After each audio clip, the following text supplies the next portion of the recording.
Story number 1, The Frostbitten Shadow.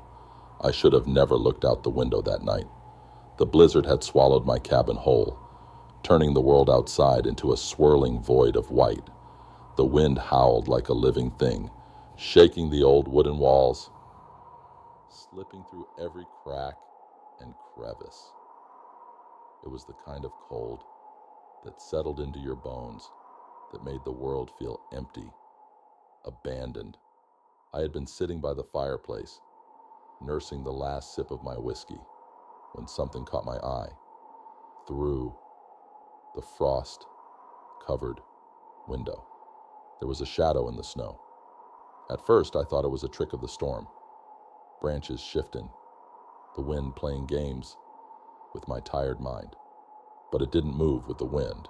It stood still, right at the edge of the tree line. A dark, jagged figure hunched, frozen in place. I squinted, trying to make sense of it, but the storm blurred the details. Then, as the wind screamed through the trees, I felt it, a heavy weight of being watched. I didn't sleep that night. Morning came, pale and weak, casting an eerie gray over the world. The snow had buried my porch steps, covering everything in a thick, untouched layer. I stepped outside, wrapped in layers, my breath curling in the frozen air. The shadow was gone, but the footprints weren't. A single set, deep and deliberate, leading toward my cabin. They ended just beneath my window. The very one I had been sitting near last night. My stomach knotted. I had been alone out here for 3 days. Who the hell had been standing outside my window in the middle of a blizzard? I forced myself to check the tree line, half expecting to find someone there, half hoping I wouldn't. The forest stood silent, empty. No more footprints, no sign of where they had come from. Just a single path leading toward me. I turned back, heart hammering. The storm must have erased the rest. I told myself that was the only explanation. But I couldn't shake the feeling that someone had been standing there all night. That evening, I locked every door, every window. I let the fire burn hotter than usual, as if its warmth could chase away the unease creeping up my spine.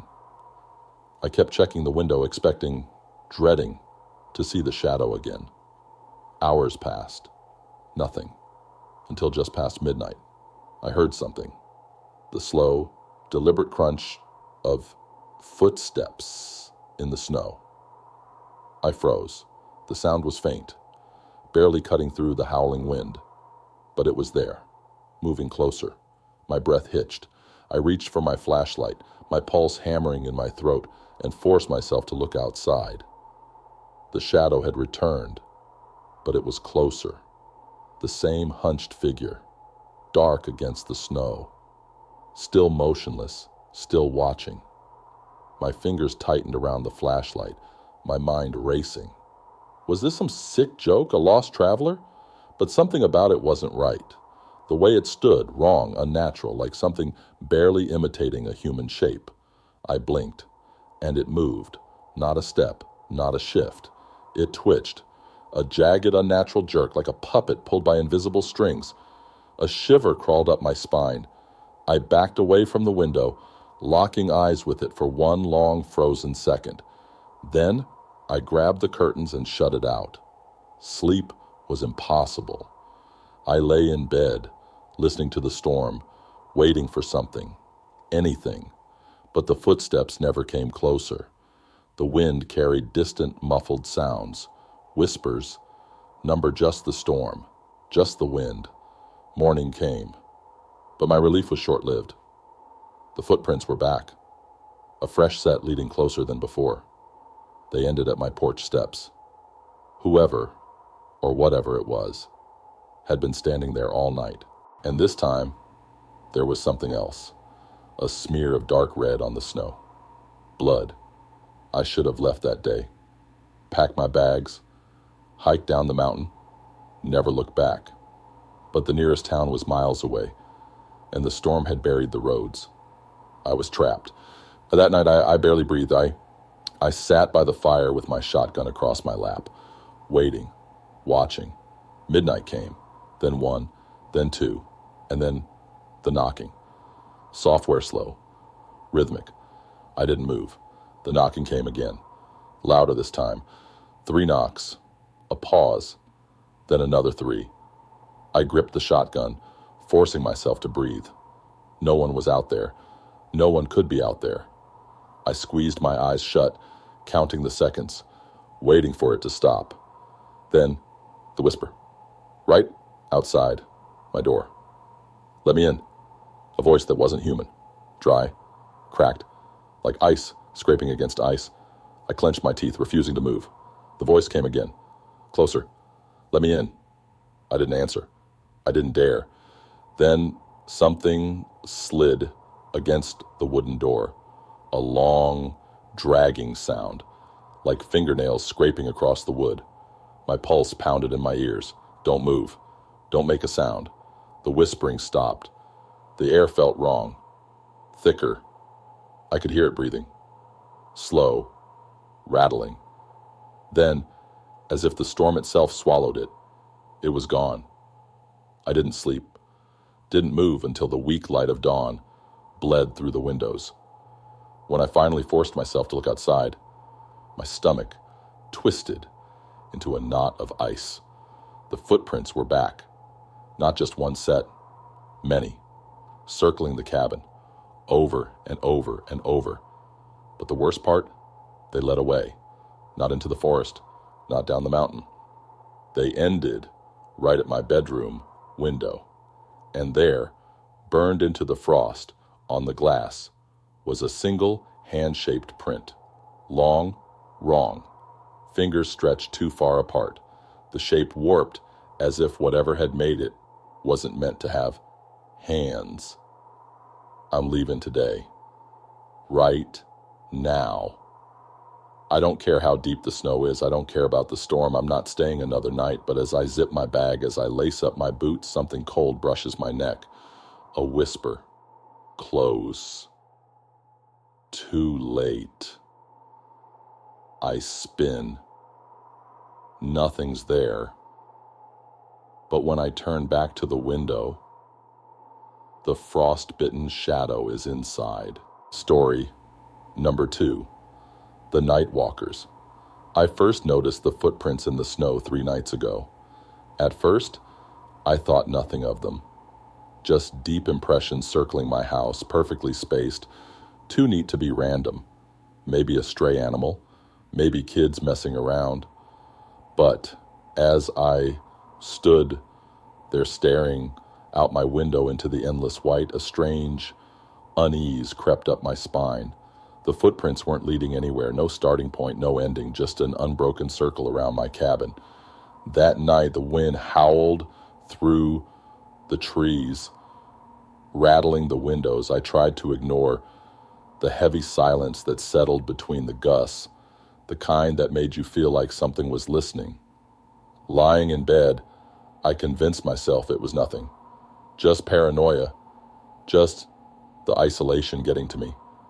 Then, just past 3 a.m., I heard the first footstep, a slow, deliberate crunch in the snow. Then another. My breath caught in my throat. The footsteps weren't distant. They weren't out in the woods. They were right outside my window. I wanted to move, but my body refused. The air felt thick, pressing against my chest. My mind raced, trying to reason. Maybe a deer, a stray hiker, someone lost. But deep down I knew the truth. The steps were too slow, too intentional. And worst of all, I never heard them approach. Just appear. For what felt like hours, I lay there staring at the ceiling, heart pounding. Then the footsteps stopped. Silence. Too much silence. I didn't sleep that night.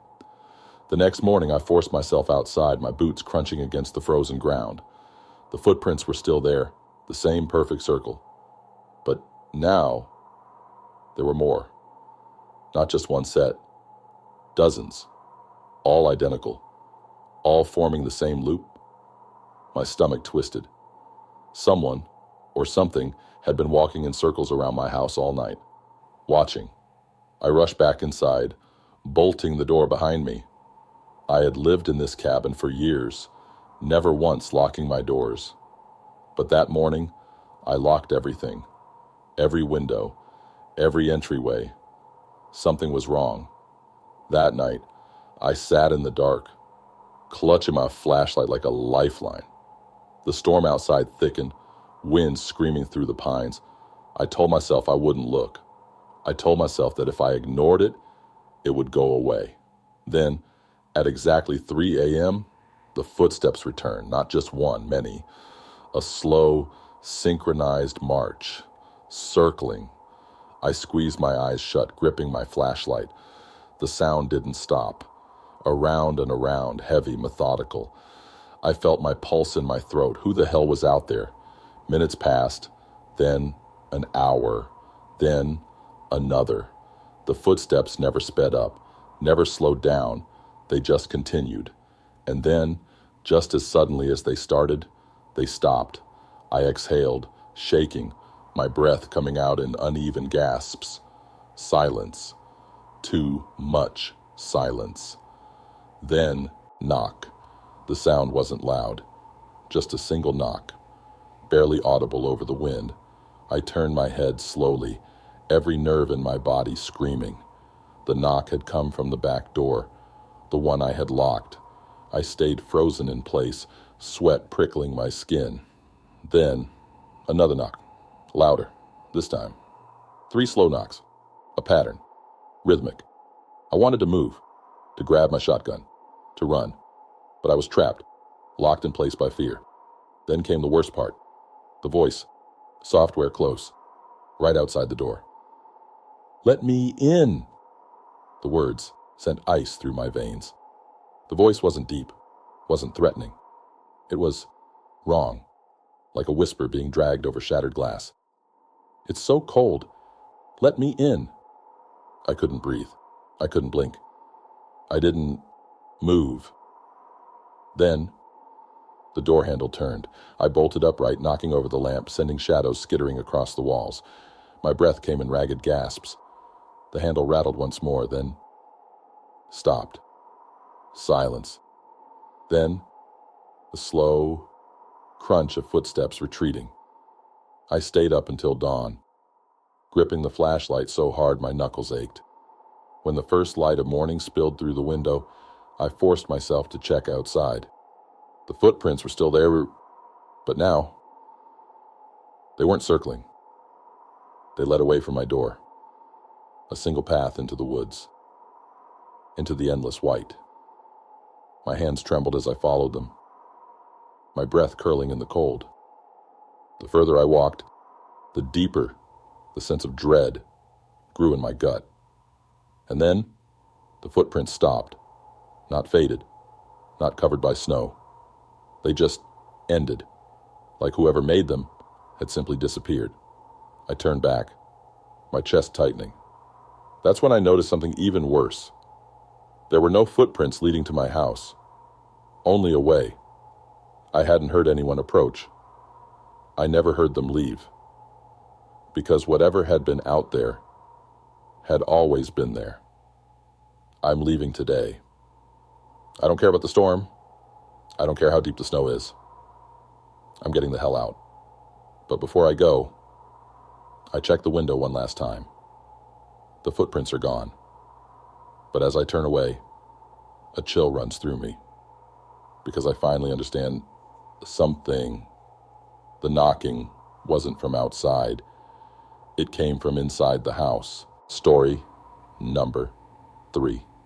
The passenger in the back seat. The highway was deserted, swallowed by the storm. Snow lashed against my windshield, thick and blinding. The high beams barely cutting through the swirling white. I had been driving for hours, my fingers stiff against the steering wheel. Exhaustion creeping into my bones. The storm had hit harder than expected, and the roads were barely visible beneath the thick blanket of ice and snow. There were no signs of life, no tail lights ahead, no headlights behind.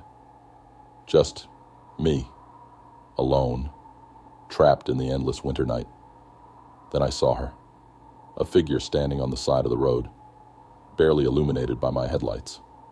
She wasn't waving, wasn't moving, just standing there, her face hidden beneath the hood of a long coat. My gut twisted, every instinct telling me to keep driving, but the storm was brutal. If I left her out there, she wouldn't last long. Cursing under my breath, I slowed to a stop, my tires skidding slightly on the icy road. I rolled down the window just enough to speak. "You need a ride?" My voice felt unnaturally loud in the silence. She didn't respond right away, just stood there, snow clinging to her coat. Then, slowly, she nodded. I unlocked the door, watching as she climbed into the back seat, moving in stiff, jerky motions. The door shut with a soft thud, and an eerie silence settled in the car. My breath fogged up the windshield as I pulled back onto the road. "Where are you headed?" I asked, trying to sound casual. A pause. Then, in a quiet, hoarse voice, she murmured, "Just a little further down the road." I nodded, gripping the wheel tighter. Something about her felt off.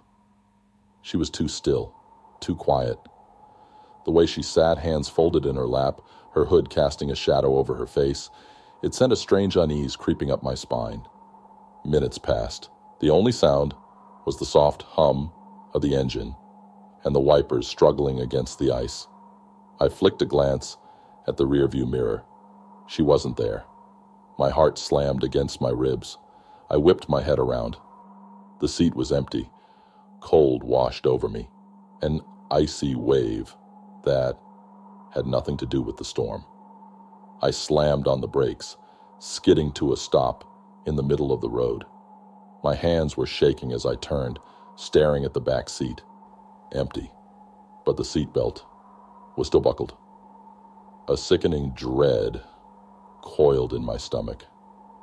I forced myself to breathe, gripping the wheel so hard my knuckles turned white. This wasn't real.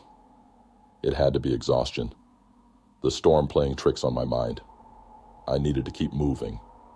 Swallowing hard, I pressed the gas, my car creeping forward. The snow seemed heavier now, the road stretching endlessly ahead. I refused to look in the mirror again. Then, a whisper. "You should have kept driving." My vision blurred with panic. The voice hadn't come from behind me. It had come from beside me. The passenger seat was empty, but the air was different. Heavy. Wrong. The temperature in the car dropped, the windshield fogging up despite the blasting heat. My breath came out in sharp, uneven gasps. Then the radio crackled. Static hissed through the speakers, warping into something else. Laughter. Low, distorted laughter. The headlights flickered. The steering wheel felt like ice beneath my fingers. My reflection in the rearview mirror wasn't moving. I wasn't breathing. I wasn't blinking. But my reflection was staring at me. A voice, cold as death, whispered from the speakers, "Let me out." The car jerked, the tires skidded, the engine stuttered as if something else had taken control.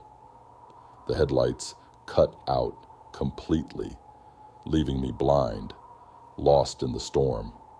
The laughter grew louder, twisting, warping. I slammed my foot on the brakes, but the car didn't stop. The speedometer needle flickered wildly, the dials spinning out of control. I clutched the wheel, trying to regain control, but the road was gone. Everything was black. Just the sound of breathing in the back seat.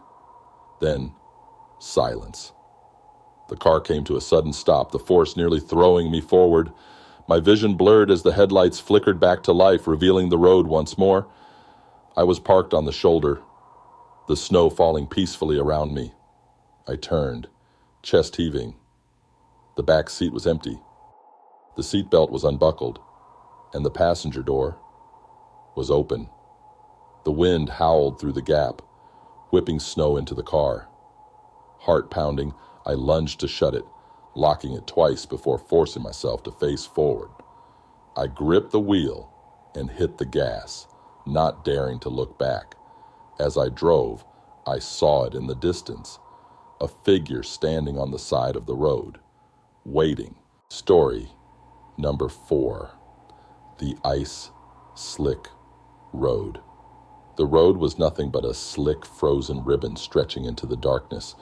Snow swirled in the high beams, thick and relentless, erasing everything beyond a few feet. My fingers gripped the wheel so tight my knuckles ached, but I couldn't loosen them. The storm had come out of nowhere, turning what should have been a routine drive into a nightmare. I checked the clock. Past midnight. The road was empty. No headlights behind me. No taillights ahead. Just me, alone, swallowed by the blizzard. My tires skidded slightly as I rounded a bend and my breath hitched. Ice. The worst kind, the kind you don't see until it's too late. I let up on the gas, keeping the car steady. My heart pounding harder than it should. Then I saw it. A car. Flipped over in the ditch. The wreckage was barely visible through the snow, a crumpled metal frame lying twisted on its side. My stomach dropped. No movement, no sign of anyone inside. I slowed to a stop, my breath fogging the windshield. I shouldn't get out. The storm was brutal, and the roads were a death trap. But what if someone was inside? What if they needed help? I killed the engine and stepped out, the wind biting through my jacket instantly. My boots crunched in the snow as I approached the wreck. The car was completely totaled, its roof crushed inward, the windshield shattered. A dark shape slumped against the driver's seat. My pulse spiked. Someone was in there. I reached for the door, my fingers trembling. Then I saw the face, and I staggered back. The driver was me. Same jacket, same hair, same face, twisted in an expression of frozen horror. My body lay slumped over the wheel, eyes wide open, lips tinged blue. My own dead body. A choked gasp escaped my throat. My mind refused to make sense of it. I turned wildly, searching the storm for some kind of explanation. My car was still on the road, headlights cutting through the snow. This wasn't real. It couldn't be real. Then the dead version of me moved. Not a full movement. Just the eyes. They rolled to meet mine. The world tilted. My breath came in sharp gasps. Ice, burning my lungs. The thing in the car, the thing that looked like me, was watching. And then it smiled. I ran. I didn't think. Didn't breathe. Just turned and bolted through the snow. Slipping, stumbling, nearly crashing onto the ice. My boots barely found traction as I dove into my car and locked the doors. My hands fumbled to start the engine. The tires spun, skidding on the frozen pavement before finally catching grip. As I sped away, my heart slammed against my ribs. My mind raced, trying to rationalize, trying to explain. It was a trick of the snow, a hallucination, exhaustion playing games with my head. But then I glanced at the rearview mirror. There was someone in my back seat. I swerved, barely controlling the car, as I turned to look. Empty. The back seat was empty. My breath came out in jagged bursts. I was losing it. I had to be. I forced my eyes back to the road, hands shaking on the wheel. The storm grew thicker, the snow heavier. I needed to get to the next town, find a motel, get some sleep. Then, a figure stepped into the road. Too fast, too sudden. I yanked the wheel instinctively, tires screaming as I spun out of control. The car fishtailed, the road nothing but a sheet of ice. My stomach lurched as the world flipped, metal crunching, glass shattering. Then, blackness, cold, so cold. I opened my eyes to a tilted world. Snow drifted into the shattered windshield. My head throbbed. the seatbelt biting into my chest. Distantly, I realized the car was on its side. The engine had gone silent. I tried to move, but pain lanced through my ribs. Something warm trickled down my forehead. Blood. Then, through the cracked glass, I saw it. A figure standing outside, hunched, watching. I wanted to scream, but my voice was gone, lost in the thick, freezing air. My vision blurred, the edges of my mind slipping into darkness. And then the door opened. I don't remember what happened next. All I know is that when I woke up, I was sitting in my car, perfectly fine, no crash, no blood. The road stretched ahead, untouched by any wreckage, but my hands were numb from the cold, and my seatbelt was still buckled. Story number 5, the laughter in the blizzard. The snowstorm had swallowed everything. The world outside was a swirling mass of white, the wind howling through the trees like a wounded animal. My cabin, usually a place of peace, now felt like a cage, the walls creaking under the weight of the storm. The power had gone out hours ago, leaving only the dim glow of the fireplace flickering against the walls. The silence was thick, heavy, broken only by the occasional groan of the wind. Then I heard it. A laugh, faint, childlike, somewhere in the storm. I froze, my breath catching in my throat. No one else was out here. The nearest neighbor was miles away, and in this weather, no one should be outside. The laughter came again, drifting through the night, soft and distant. I stood slowly, my pulse pounding against my ribs. Maybe it was the wind, twisting itself into something unnatural. Maybe I was just tired, my mind playing tricks. But something in my gut told me otherwise. Then, footsteps, crunching through the snow, slow, deliberate, coming closer. I moved to the window, hesitating before wiping away the frost with the sleeve of my sweater. The outside was a blur of white, snow whipping violently against the glass. I squinted, searching for movement. Then I saw them, small figures, children, at least 4 of them, standing in the snow just beyond the porch, their shapes barely visible in the blizzard, dark silhouettes against the endless white. They weren't moving, just standing there, watching. The laughter rose again, echoing unnaturally. Something was wrong. I reached for my flashlight with trembling fingers and flicked it on, the beam cutting through the storm. The children were gone. No movement, no footprints, just empty snow. A chill that had nothing to do with the storm crawled up my spine. I turned away from the window, heart hammering, trying to shake the growing unease coiling in my stomach. Maybe I imagined it. The wind, the dark, the isolation. It was messing with my head. Then, from behind me, a knock, software playful, from the back door. I turned slowly, dread thick in my throat. Another knock. 3 soft taps, almost teasing. My legs felt like lead as I stepped toward the door, my hand hovering over the handle. Then, the whisper. "Come play." I stumbled back, knocking over a chair in my panic. The voice was small, innocent, but it didn't belong here. My breath came in short gasps, my body cold, despite the fire roaring in the hearth. I clenched my fists, forcing myself to think. This wasn't real. It couldn't be. Then, a giggle. Inside the house. I whipped around, the flashlight shaking in my grip. The shadows flickered along the walls, stretching and shifting with the firelight. The laughter was closer now, curling around me like a breath on my neck. "Come outside." I swallowed hard, backing toward the fireplace, my only source of light and warmth. My eyes darted to the front door, the only way out, but I knew what waited outside. Then I heard it, the front door creaking open. A gust of frigid air swept through the cabin, sending the fire sputtering. The room darkened, shadows stretching impossibly long. My lungs seized as I turned toward the door. It was wide open, and standing in the doorway, a child, or at least something wearing the shape of a child.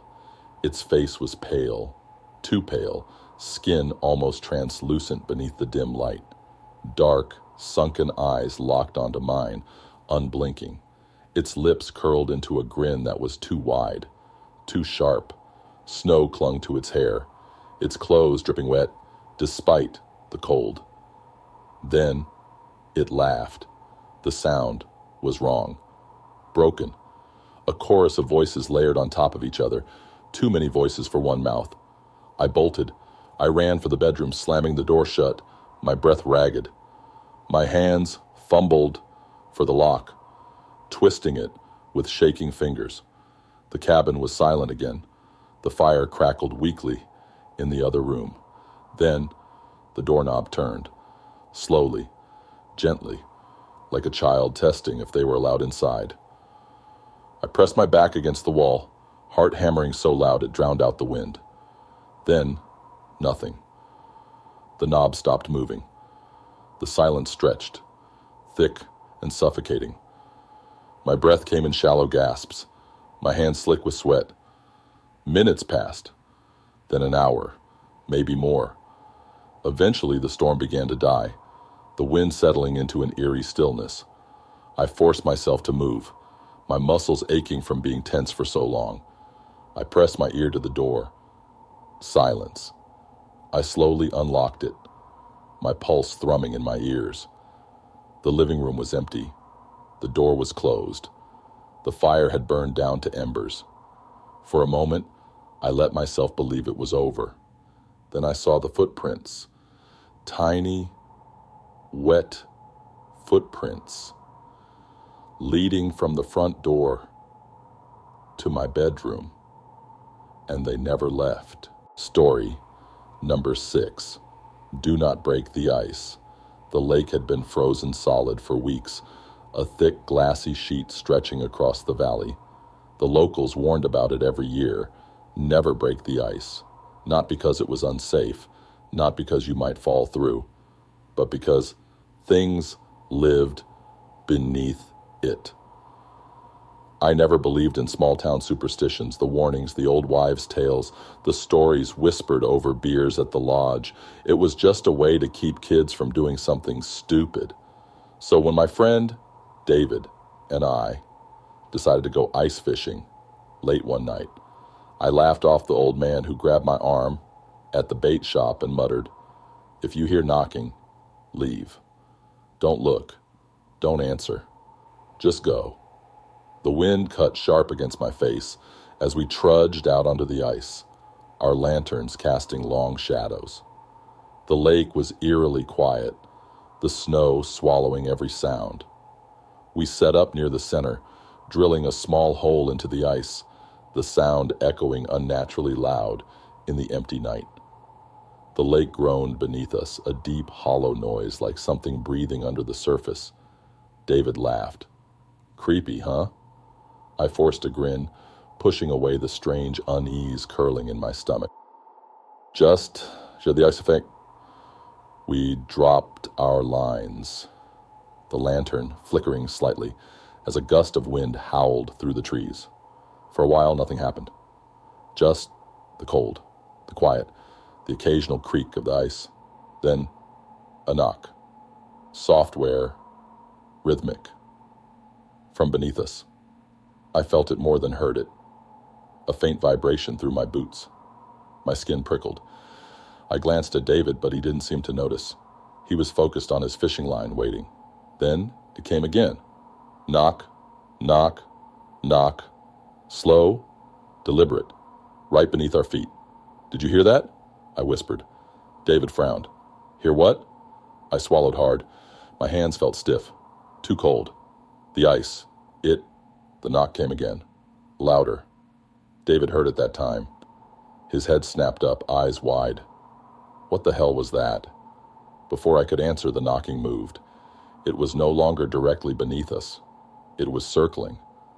A slow, scraping sound followed it, like nails dragging along the underside of the ice. Something was down there. David jumped up, his chair skidding across the ice. "Let's go," he muttered. I didn't argue. I grabbed the lantern and took a step back toward the shore. And then the knocking stopped. For a moment, the silence was worse, heavier. Then, without warning, our fishing lines snapped tight, both at the same time, yanked so violently that David lost his balance, stumbling forward. His hands scrabbled for his rod, but before he could grab it, the pole was pulled into the hole. Something yanked it under. David swore, dropping to his knees. "What the—" And then I saw it. A hand. Pale, elongated, fingers too long. It reached up from the hole, slick and dripping, nails like broken glass. And then it knocked. I shoved David back. My breath came in panicked bursts as we scrambled away, slipping on the ice. The lantern tipped, rolling, the flame flickering wildly. The hand twitched, fingers curling against the edge of the ice. Then another hand. And then a face. It was pale, stretched, its features wrong.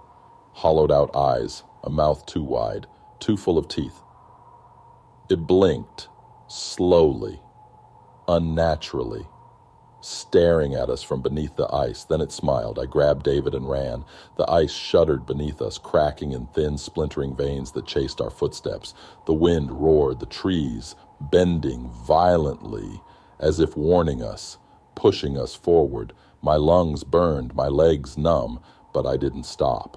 Then, just as we reached the shore, the knocking came again, from everywhere. Not just the lake, the trees, the ground, the air itself seemed to rattle with it. Knock, knock, knock. I turned, gasping, and saw figures standing on the ice, tall, thin, with hollow faces and stretched mouths. Their hands hung wrong, fingers twitching, tapping at the air. They stood in a perfect circle surrounding the hole we had made. Then, all at once, they sank, vanishing beneath the ice as if they had never been there. The silence that followed was deafening. David and I didn't speak as we stumbled back to the cabin, slamming the door, locking every window. I don't know how long we sat there, shaking, waiting for the knocking to return, but it never did. The next morning, we packed our things. As we left town, we passed the old man from the bait shop. He stood outside, watching us. His face was grim, eyes dark with something unreadable. "You heard them, didn't you?" he said. I didn't answer. He nodded, slow. "You're lucky. They let you leave." David and I never spoke about that night again, and I never broke the ice again. Story number 7, The Man Who Died Last Winter. The first time I saw him, he was standing in the snow, staring at my cabin. I had been living in that old place for years, tucked away in the mountains where no one bothered me. Winters were brutal, but I liked isolation. That night, the storm had come in heavy. The wind rattling the windows. The cold creeping in, no matter how high I stacked the firewood. I had just finished my dinner when I glanced out the window and saw him, a man, standing perfectly still just beyond the tree line. His clothes were wrong, thin, torn at the edges, like he had been wandering in the cold for days. His skin was pale, too pale, his face gaunt, almost hollowed out by the cold. But what struck me most was his eyes. They were fixed on me, dark and unblinking, like he had been watching for a long time. I felt a chill crawl up my spine that had nothing to do with the storm. I stepped away from the window, convincing myself it was just some lost traveler, some poor guy caught in the storm. But something in my gut told me not to open the door. I sat by the fire, listening to the wind howl. But no matter how much I tried to ignore it, I could feel him out there, watching. The next morning, there were no footprints. Fresh snow had fallen overnight, covering everything. But if someone had been standing there for as long as I thought, there should have been tracks leading up to the spot. There was nothing, just smooth, untouched snow. I told myself I imagined it. Maybe the whiskey had hit harder than I thought. Maybe the storm had played tricks on my eyes. But that night, I heard the knocking, soft where slow, at my front door. I froze, the hair on my arms standing on end. I wasn't expecting anyone. No one came up here. I walked to the door, my breath tight in my chest. The knocking came again. I didn't open it.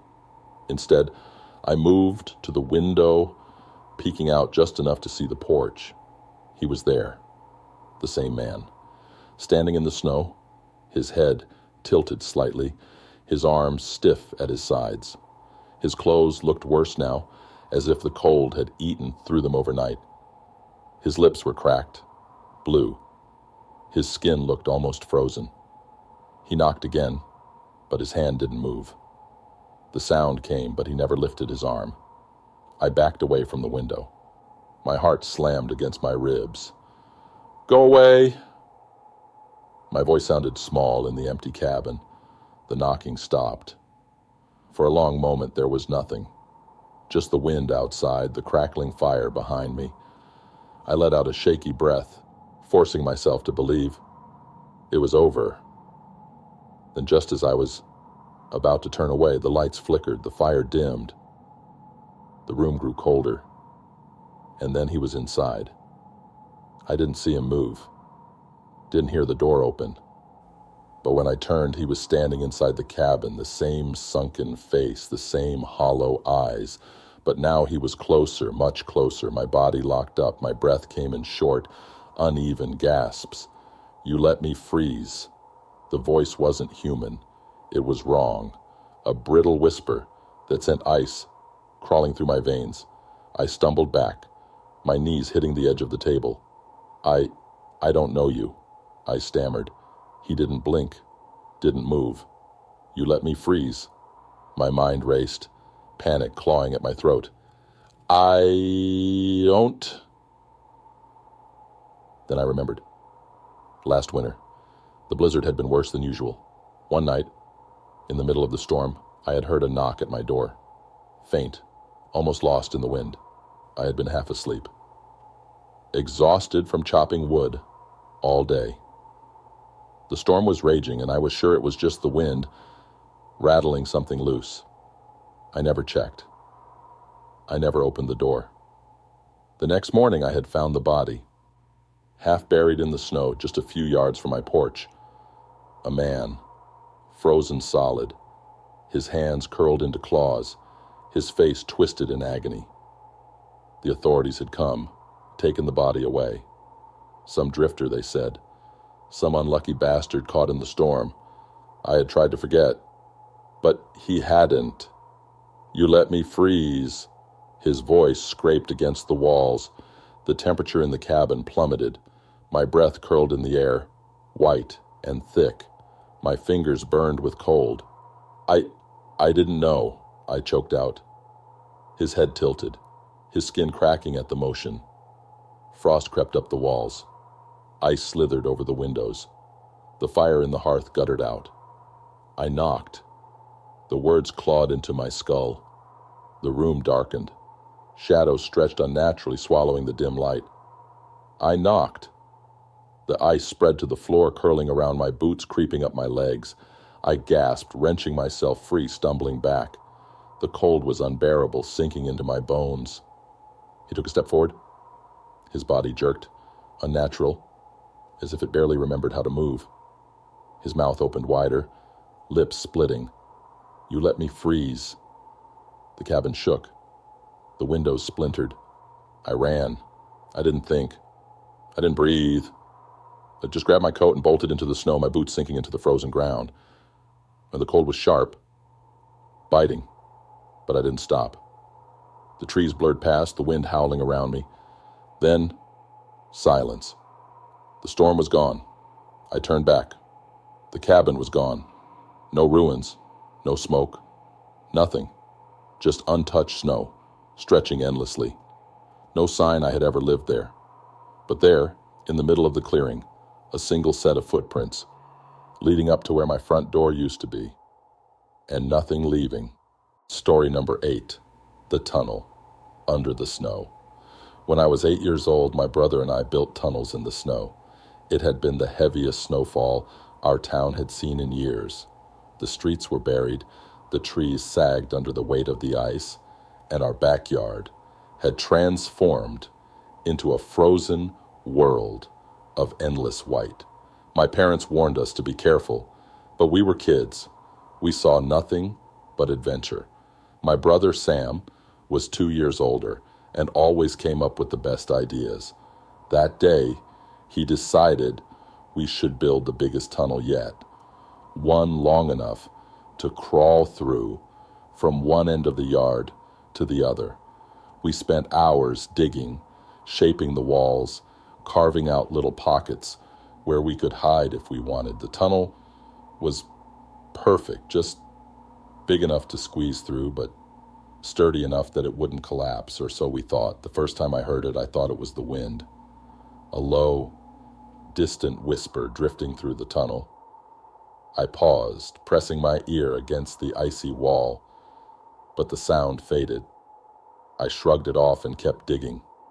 Then Sam heard it too. He had crawled deeper inside, laughing, calling back to me about how we were going to make the longest tunnel ever.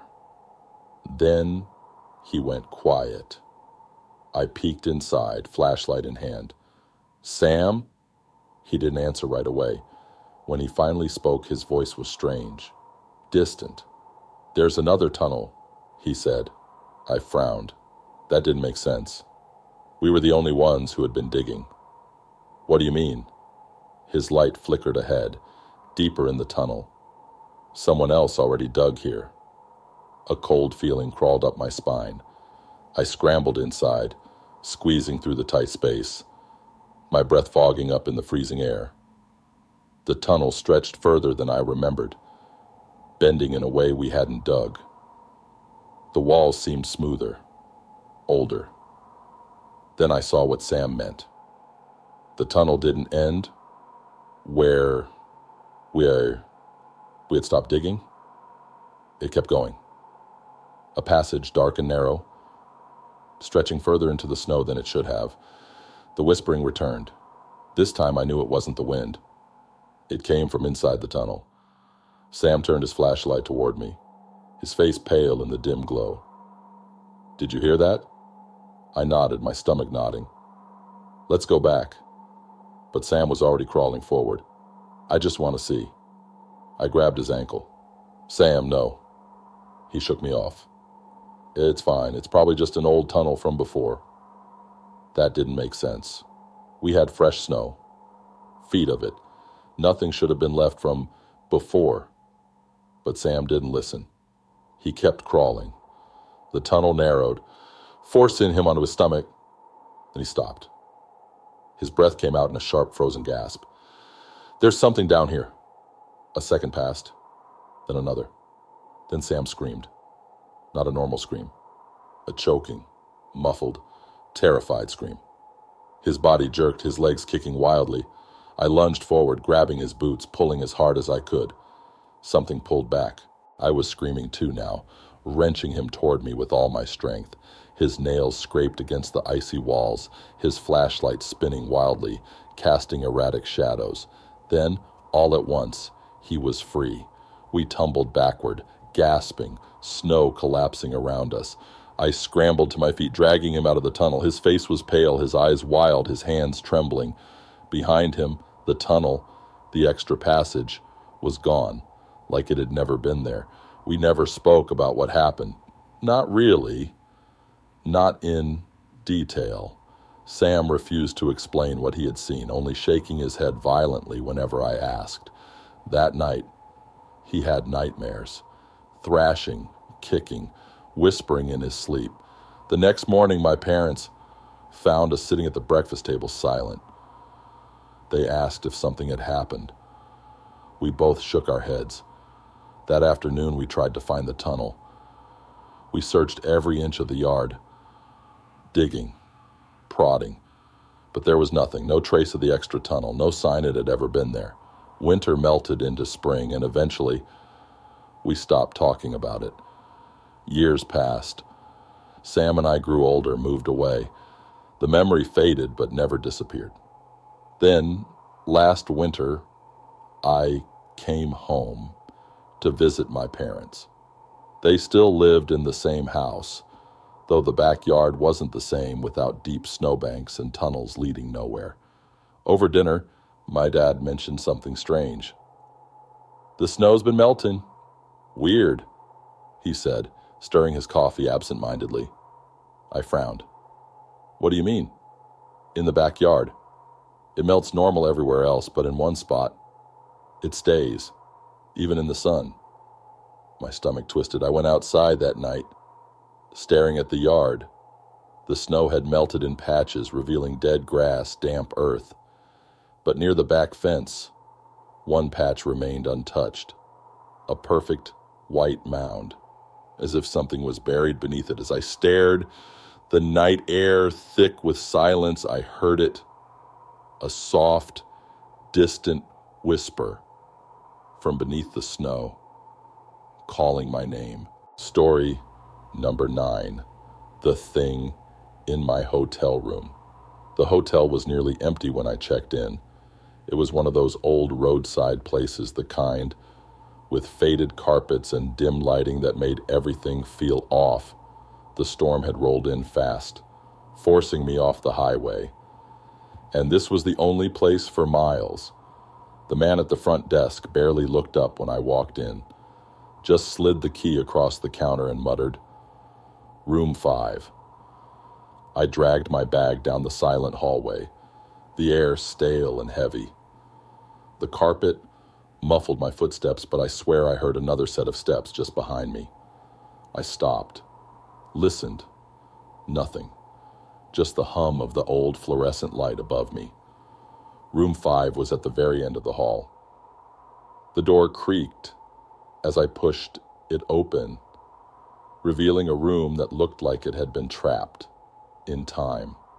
Peeling wallpaper, a bed that sagged in the middle, a heavy wooden wardrobe shoved against the far wall. I set my bag down and locked the door behind me. The room was freezing. I checked the heater, twisting the knob, but it didn't seem to work. The wind outside howled, rattling the window. I sighed, pulling my coat tighter around me. One night. That's all. I sat on the bed, scrolling through my phone, trying to ignore the way the silence felt too thick. The kind that made you feel like you weren't alone. Then, something shifted. It was faint, just a whisper of movement, but it was enough to make my skin crawl. I glanced up. The wardrobe, the old wooden door, was open. I frowned. I hadn't opened it. Had I? I didn't remember touching it. I stood slowly, crossing the room. The wardrobe was empty. Just dust and a faint smell of something old, something damp. I shut it firmly, hearing the soft click of the latch. Back on the bed, I pulled the blanket over me, trying to ignore the unease slithering through my chest. The wind outside picked up, the storm slamming against the building. I turned off the lamp and closed my eyes. Then, in the darkness, creak. My eyes snapped open. The wardrobe door, it was open again. A few inches this time, just enough to see the sliver of darkness inside. My mouth went dry. I stared at it, my breath coming in shallow bursts. Had I not latched it properly? Had the wind somehow pushed it open? I didn't move, didn't breathe. Then, From the darkness inside the wardrobe, a whisper, low, raspy, right at the edge of hearing. I shot up, fumbling for the light switch. The lamp flickered on, chasing away the shadows. The wardrobe door stood open, just as before. I grabbed my bag. Screw this. I was leaving. I moved toward the door, already yanking my coat on when I froze. The door was locked, not just locked, dead-bolted from the inside. I twisted the knob, rattled it, panic clawing up my throat. No, I locked it when I came in. I locked it. How was it different now? The whisper came again, this time closer. I turned, my breath hitching. The wardrobe door was wide open, and something was inside. A shape, tall, wrong, bent at odd angles, its limbs too long, its fingers curled around the edges of the wood. Its face, if it had a face, was in shadow, but I could feel it staring at me, my entire body locked up. I couldn't move, couldn't scream. Then it stepped out. Not a step, not a normal movement. It unfolded, its bones cracked, its spine stretching as it straightened. The air in the room turned ice cold. My breath came out in quick, frantic bursts. It took a step, and then another. I stumbled backward, slamming into the door. My fingers fumbled desperately with the lock, my heart hammering. Another step. Closer now. I felt its breath. Cold. Rotten. The light flickered. The walls groaned. Then, everything went black. Silence. When I woke up, I was in my car. The engine was running. My hands were on the wheel. Snow covered the windshield. The storm still raging outside. My breath came in uneven gasps as I sat there, trying to piece together what had happened. I turned slowly, heart pounding. The motel was gone, not just dark, not just abandoned. Gone.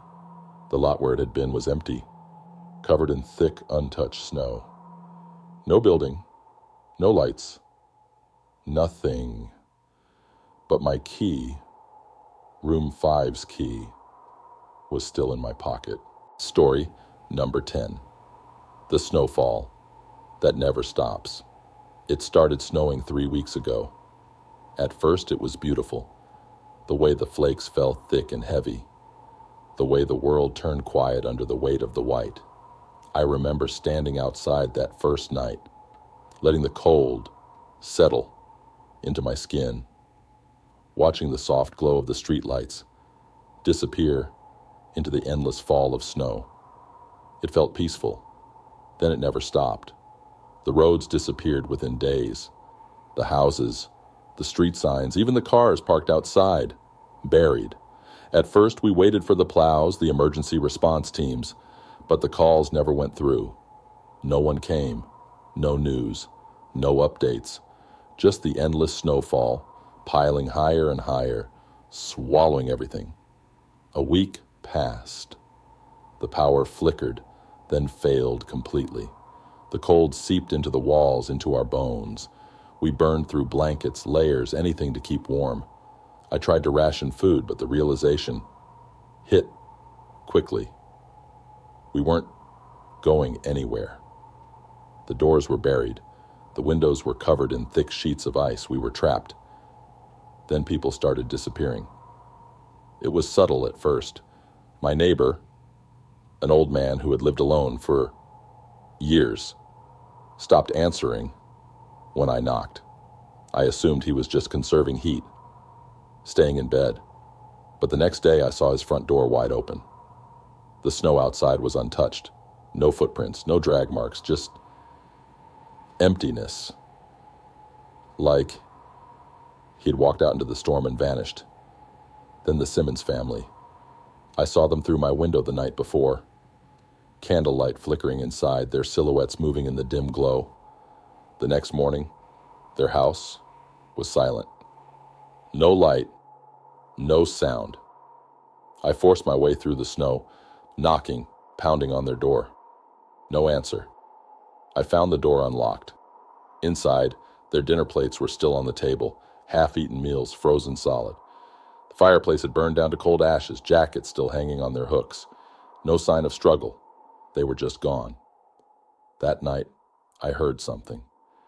At first, I thought it was the wind, howling as it always did through the empty streets. But this was different.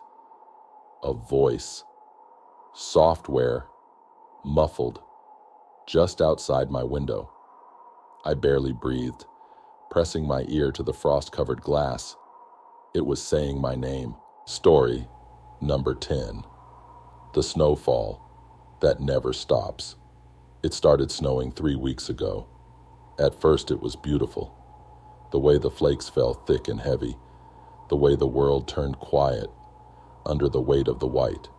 I remember standing outside that first night, letting the cold settle into my skin, watching the soft glow of the streetlights disappear into the endless fall of snow. It felt peaceful. Then it never stopped. The roads disappeared within days. The houses, the street signs, even the cars parked outside, buried. At first we waited for the plows, the emergency response teams, but the calls never went through. No one came. No news, no updates, just the endless snowfall, piling higher and higher, swallowing everything. A week passed. The power flickered, then failed completely. The cold seeped into the walls, into our bones. We burned through blankets, layers, anything to keep warm. I tried to ration food, but the realization hit quickly. We weren't or in intent or going anywhere, and the doors were buried, and the windows were covered in thick sheets of ice. We were trapped, and then people started disappearing. It was subtle at first. My neighbor, an old man who had lived alone for years, stopped answering when I knocked. I assumed he was just conserving heat, staying in bed. But the next day, I saw his front door wide open. The snow outside was untouched. No footprints, no drag marks, just emptiness. Like he'd walked out into the storm and vanished. Then the Simmons family. I saw them through my window the night before. Candlelight flickering inside, their silhouettes moving in the dim glow. The next morning their house was silent. No light, no sound. I forced my way through the snow, knocking, pounding on their door. No answer. I found the door unlocked. Inside, their dinner plates were still on the table, half-eaten meals frozen solid. The fireplace had burned down to cold ashes, jackets still hanging on their hooks. No sign of struggle. They were just gone. That night I heard something. At first I thought it was the wind, howling as it always did through the empty streets. But this was different. A voice, software, muffled, just outside my window. I barely breathed, pressing my ear to the frost-covered glass. It was saying my name. I stumbled back, my pulse hammering. The whispering continued, a chorus of voices. Too many, too layered. They weren't real. They couldn't be real. I forced myself to bed, pulling the blankets over my head like a child. I told myself it was the cold, the isolation, playing tricks on my mind. Then the knocking started, slow, deliberate, from the front door. I held my breath, waiting, praying it would stop. It didn't. I don't know how long I sat there, frozen in place. It felt like hours. Then, just as suddenly as it had started, the knocking stopped. I forced myself to move, to check. The front door was still locked. The snow outside was undisturbed, but there were footprints, not leading to my door, leading away. The next morning, I tried to dig out. I spent hours with a shovel, forcing my way through the thick, compact snow. But no matter how much I cleared, more fell. It was impossible. Every time I stopped to catch my breath, it was as if the snow filled itself back in. The town was disappearing. Street signs had vanished under mountains of white. Cars were entombed. The buildings, the ones that still had people inside, were growing fewer and fewer. I don't know how much time passed. It could have been days, maybe longer. Then one night, I heard it again. The knocking. I didn't move this time. Didn't breathe. Just lay there, listening, as it rapped, slow and steady. Then, the whispering. My name. Over and over. Then, something new. A creaking sound. Not from the front door. From my closet. My stomach turned to ice. The air felt heavier, pressing against my skin. I forced myself up, every muscle screaming for me to run, but I had nowhere to go. The creaking continued. I turned slowly, my breath catching in my throat. The closet door was open. Just a sliver. The whispering grew louder. Come outside. I stumbled back, heart pounding. My hands shook as I grabbed the nightstand lamp and yanked the cord from the socket, wielding it like a weapon. The door creaked open further. Darkness spilled out, thick and suffocating. The room was freezing, my breath visible in the air.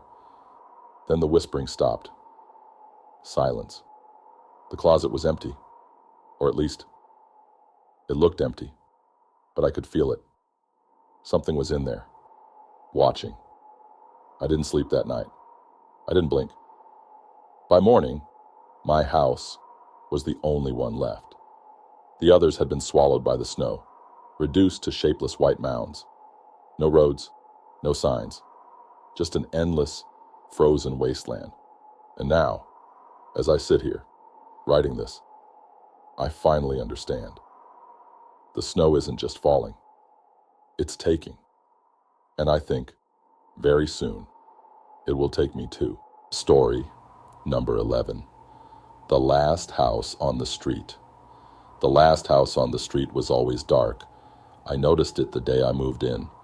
The rest of the houses in the neighborhood were warm, lived in, their porches decorated with wreaths, their windows glowing with the soft flicker of fireplaces.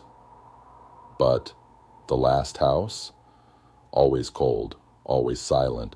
It sat at the very end of the cul-de-sac, an old Victorian with peeling paint and a warped porch that sagged under the weight of years. The first snowfall came early that winter. Thick, heavy flakes blanketed the street, covering everything in a perfect, undisturbed layer of white. That morning, as I drank my coffee, I looked outside and noticed something strange. Every house had footsteps leading out from their doors, trails in the snow where people had left for work, walked their dogs, gone about their day. Except for the last house, no tracks, no movement, just untouched snow. I told myself it was abandoned. That had to be it. But later that night, as I took out the trash, I saw it again, something that made my stomach knot. A dim, flickering light in the upstairs window. Someone was inside. The next morning, curiosity got the better of me. I asked my neighbor, Mrs. Ellis, a sweet old woman who had lived on the street for decades. She frowned at my question, her hands tightening around her cup of tea. No one lives there, yeah, she said. But I saw a light. I pressed. Last night, in the upstairs window. She stared at me for a long moment, then shook her head. Don't go near that house. Her voice was firm, final. That should have been the end of it. I should have listened, but I didn't. That night, I stayed up, watching from my window. The last house sat in its usual silence, its porch covered in a fresh layer of snow. No lights, no movement. But just as I was about to turn away, the front door creaked open. I leaned forward, my breath fogging up the glass. A figure stepped onto the porch. A man, tall, thin, wearing an old tattered coat. His head tilted slightly as if he were listening. Then he stepped into the snow and left no footprints. My blood turned to ice. I blinked, heart hammering against my ribs. The man stood there for a long moment, facing the street, unmoving. Then, slowly, he turned and looked directly at me. I stumbled back, heart slamming in my chest. The curtains. I hadn't drawn them. I pressed myself against the wall, barely breathing. Minutes passed, maybe hours. Eventually, I forced myself to peek outside. The man was gone. The next morning, I told myself I had imagined it. Lack of sleep, a trick of the storm. But when I stepped outside, a fresh layer of snow had fallen, and the front door of the last house was open. I don't know what possessed me to step closer. Something about the way it stood there open, just a crack, like an invitation or a warning. I forced myself to look inside. The air was cold, colder than outside, like the house had been frozen from the inside out. The furniture was old, covered in dust, but something was off. The whole place felt staged, like a set, arranged for no one in particular. Then I saw the table. It was set for one, a single plate, a single fork, a chair tucked neatly beneath it, and resting on the plate, a photo of me. I didn't think. I ran. I stumbled through the snow, my lungs burning, my hands numb. I slammed my door shut, locking every bolt, every window, every possible entrance. That night, the knocking started. Software slow, rhythmic, at my front door. I sat frozen in bed, blankets pulled to my chest, listening. Then the voice. "You're late." A whisper from inside the house. "If you made it this far, you're a true horror fan. But tell me, have you ever experienced something eerie? Something you just can't explain?" Share your horror stories in the comments below. And if you enjoyed this, don't forget to like the video, subscribe to the channel, and hit the bell icon so you never miss a scare. More terrifying tales are waiting for you.